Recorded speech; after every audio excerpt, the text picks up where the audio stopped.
సింహరాశి జాతకులకు ఈ వారము టెన్షన్స్ అనేవి కంటిన్యూ అవుతాయి. ఆరోగ్యం విషయంలో కొంచెం జాగ్రత్తగా ఉండటం ఉత్తమము. అలాగే కొంచెము ఎమోషనల్ ఇంబాలెన్స్ అనేది ఉంటుంది. కాబట్టి కొంచెం జాగ్రత్తగా ఉండండి. ఏ విషయాలు బుర్రలోకి ఎక్కించుకోకండి. విన్నవి విన్నట్టు వదిలేయండి. అనవసరమైన టెన్షన్స్ పడకండి. భార్యాభర్తల మధ్య కొంచెం అన్యోన్యత లోపించే అవకాశం ఉంది సింహరాశి జాతకులకు. అలాగే వృత్తి, ఉద్యోగ, వ్యాపారాల్లో ఉన్న సింహరాశి జాతకులకు కూడా సామాన్యంగానే ఉంటుంది అని చెప్పవచ్చును. కొంచెం ప్రెజరైజ్డ్ ఎన్విరాన్మెంట్ ఉంటుంది.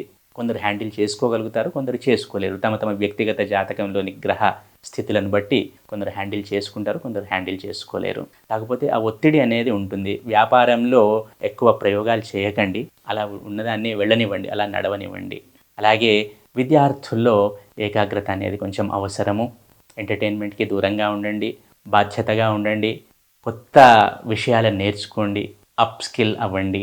అలాగే ఉద్యోగ మార్పు కోరుకుంటున్న సింహరాశి జాతకులకు ఈ వారం అనుకూలమనే చెప్పవచ్చును. దానికి సంబంధించిన ప్రాసెస్ని ఈ వారంలో స్టార్ట్ చేసుకోవడం సూచించడమైనది. కొత్త విషయాలు ఏమైనా ఉంటే, లేక కొత్త ఉద్యోగాలు ఏమైనా ఉంటే. వ్యాపారంలో మాత్రము ఎటువంటి ప్రయోగాలు చేయకండి డబ్బు విషయంలో. అలాగే ఆరోగ్యంలో చిన్న చిన్న సమస్యలు వస్తుంటాయి. ఆర్థికంగా మామూలుగా ఉంది. ముఖ్యంగా భార్యాభర్తల మధ్య ఆ సంబంధం విషయంలో కొంచెం జాగ్రత్త అనేది పాటించండి. ఈ సింహరాశి జాతకులు ఈ వారము దత్తాత్రేయ స్వామి ఆరాధన చేయటం ఉత్తమము.